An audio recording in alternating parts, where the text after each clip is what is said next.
با پسریا قصه عقاب و ما رو شنیدستم که صیاد در مرغزار برون رفت روز به عزم شکار. یکی قمری را بر سر شاخ دید، کمان را برآورد و زی برکشید.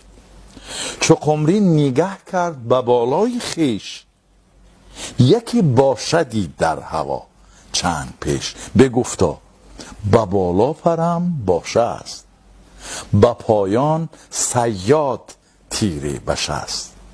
به حق خدایم محمد رسول، دعای منی مشت پر کن قبول.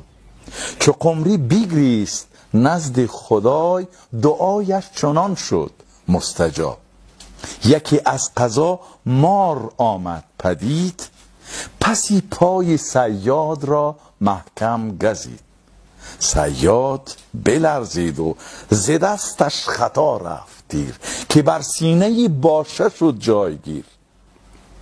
چو قمری پرید و برفت اندر هوا، 200 بار میکرد ذکر خدا. رضاگی خدا را ندانم که چیست، 2 تن زنده مرد و یکی مرده زیست.